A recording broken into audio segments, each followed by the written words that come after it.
Why do revolutions happen? Why do revolutions occur? Revolutions या social movements क्यों होते हैं? Let us try and answer this question through a very important theory of revolution called relative deprivation theory. लेकिन इस video को शुरू करने से पहले हमेशा की तरह मैं आपको पॉलिटिकल साइंस के हमारे ऑनलाइन कोर्स की जानकारी देना चाहूँगा। यूपीएससी सिविल सर्विस एग्जाम में पॉलिटिकल साइंस ऑप्शनल के लिए और यूजीसी नेट जेआरएफ में पॉलिटिकल साइंस पेपर 2 के लिए हमने पॉलिटिकल साइंस का एक डिटेल्ड और कॉम्प्रिहेंसिव कोर्स तैयार किया है। इस कोर्स में हम पॉलिटिकल साइंस के इन 7 यूनिट्स को कवर कर रहे हैं। कोर्स से रिलेटेड और अधिक जानकारी के लिए या कोर्स में एनरोलमेंट के लिए आप व्हाट्सएप के माध्यम से हमें इस नंबर पे कांटेक्ट कर सकते हैं। चाल्मर जॉनसन, जेम्स डेविस, टेड गुर, Charles Tilly, Samuel P Huntington, ये सभी स्कॉलर्स रिलेटिव डेप्रिवेशन थियरी के इंपॉर्टेंट प्रोपोनेंट्स हैं। इन स्कॉलर्स के अकॉर्डिंग नॉर्मल टाइम्स में, नॉर्मल सिचुएशन में सोसाइटी एक इक्विलिब्रियम के कंडीशन में एग्जिस्ट करता है। इक्विलिब्रियम का यहां पर मतलब है कि नॉर्मली सोसाइटी में एक स्टेटस को मौजूद होता है, एक यथास्थिति बनी होती है।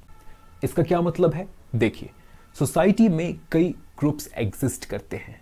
हर ग्रुप को सोसाइटी में अपना पोजीशन, अपना स्टेटस मालूम होता है। हर ग्रुप को यह भी मालूम होता है कि दूसरे ग्रुप्स की तुलना, दूसरे ग्रुप्स के रिलेशन में उनका रिलेटिव पोजीशन, उनका रिलेटिव स्टेटस क्या है।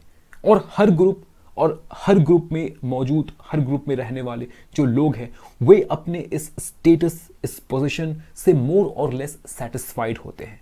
ऐसा नहीं है कि इन ग्रुप्स के बीच कॉन्फ्लिक्ट नहीं होता, इन ग्रुप्स के बीच कॉन्फ्लिक्ट भी होता है, डिस्प्यूट्स भी अराइज करते हैं, लेकिन ये ग्रुप्स अपने इन कॉन्फ्लिक्ट्स को रिजॉल्व करने के लिए सोसाइटी में मौजूद एस्टैब्लिश्ड इंस्टीट्यूशंस को और पॉलिटिकल चैनल्स को यूज करते हैं। ये जो कंडीशन है, ये कंडीशन ही सोसाइटी में एक इक्विलिब्रियम, एक स्टेटस, एक यथास्थिति के कंडीशन को रिप्रेजेंट करता है, एक नॉर्मल कंडीशन को रिप्रेजेंट करता है।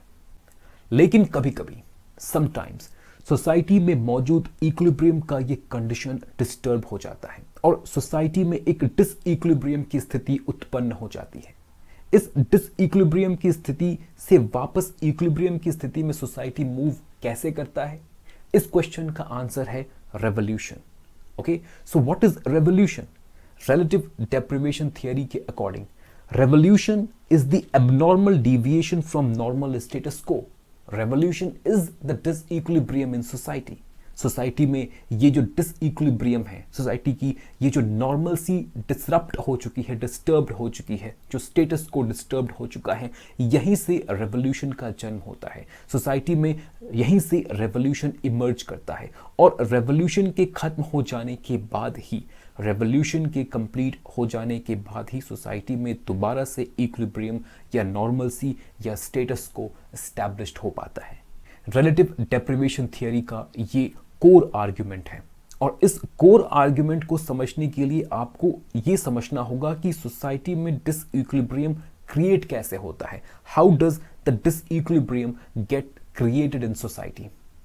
देखिए, disequilibrium is the opposite of equilibrium, it is the opposite of status quo. जब सोसाइटी में मौजूद नॉर्मलसी और स्टेटस को यानी यथास्थिति डिस्टर्ब्ड हो जाती है तो इसी कंडीशन को हम डिसइक्विलिब्रियम कहते हैं। जैसा कि कुछ देर पहले हमने देखा कि सोसाइटी में इक्विलिब्रियम या स्टेटस को के कंडीशन का एक इंपॉर्टेंट फीचर है कि सोसाइटी में जो लोग मौजूद होते हैं, जो ग्रुप्स मौजूद होते हैं, वो अपने स्टेटस, अपने पोजीशन या अपने कंडीशन से मोर और लेस सेटिस्फाइड होते हैं। ओके, मोर और लेस सेटिस्फाइड होते हैं।